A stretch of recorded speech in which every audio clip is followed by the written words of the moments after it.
If I was 20 again, I would do this for 6 months straight. Take it from me. I'm 28 years old. I lost everything literally 2 years ago. And I had to move back in with my parents. I was living with my girlfriend at the time. We were splitting bills. It was terrible. And it was all because I wasn't paying attention to the lessons that I could have learned over the past 5 years and 8 years of my life. So pay attention. Number one, I would date one woman and build a business. There are too many times as men in this society that we're focused on women. Now, women, they're beautiful creatures. I thank God for them. But they can be just as much as a distraction as they are as helping you be productive as a man. Let me be clear. When I was in high school, I was bullied. So when I graduated high school, I decided to change my self-image. I was skinny. I was 120 pounds by the time I graduated when I was 18 years old. And I didn't have self-respect. I didn't have high self-esteem. I didn't have too much confidence with myself, looking at the man in the mirror. So I decided, okay, I want to build confidence. I want to have higher self-esteem. I want to feel good when I'm talking to women. I want to be able to be that guy that I always wanted to be with women. And I did become that. The problem is I became that in the wrong moment of my life. The time where I was supposed to be building my life through college, focusing. Okay, hear me out. When you date one woman, you have no choice but to focus, unless you're out here being a cheater. But I don't condone any of that. You know what I'm saying? If you want to be with multiple women, just tell your girl that. All right. But dating one woman will help you stay focused. Why? Because, I mean, bro, let's be honest now. Your flesh is your flesh. All right. Sometimes we fall victim to it. All right. But then you get to build with a woman that can help you. All right. Usually you're not going to want a girlfriend that just, you know what I'm saying, you just like to sleep around with and don't like to do anything else with. You feel me? So to me, dating one woman means that she is good. She fits into my life in multiple areas of my life. You know what I'm saying? When I'm focused, you know, when I want to hang out, when I want to have intellectual conversations, I don't have to keep managing, you know, different situationships while I'm supposed to be building my life, while I'm supposed to be building my finances, building my success for the near coming future. Okay. Number two, if I was 20 again, I would do this for 6 months. I would swap listening to music for audiobooks. I remember there was a time when I was working during COVID on my college campus. I work in IT right now, but I also worked IT back then, 5+ years ago. And the college basically ran out of money because COVID had shut down the world. So I had to go out and find a hustle, find another job, find another income source. And that income source at the time was DoorDash. It was popping. Everybody was at home, quarantine, ordering food. So I was making close to $30, $40 an hour doing DoorDash. Between that time of me DoorDashing, there was a time where I got distracted by women. Hear me out. I got distracted by women. You're going to see how this come along. I got distracted by women. My cousin invited me to an event he was having with some girls he knew. I went out to the event. He had booked a hotel resort. We got to the resort. Whole time, they're asking for somebody's card to put down as a, you know, collateral, right? They're like, oh, we need to charge like $200 just in case anything's wrong with the room. I'm like, I got it. You know what I'm saying? I use my DoorDash card because that's my income source, right? Mind you, that was my last dollar. I shouldn't have been there in the first place.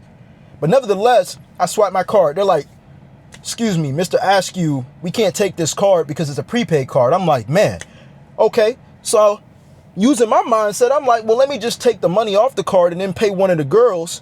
And then technically she'll use her card, but I will give her the $200 cash.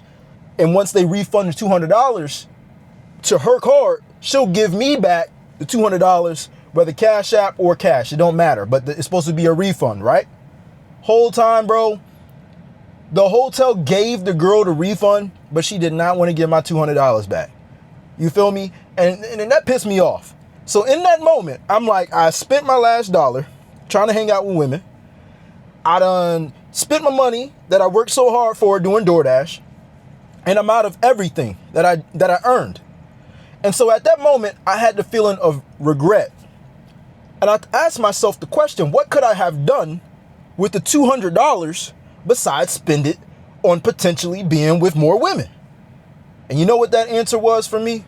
investing. I didn't know if it was going to be stocks or what. I didn't know anything about that. I didn't know anything about no finances, no how to manage finances, none of that. At the time, I just knew I was passionate about working out. So here's what I did.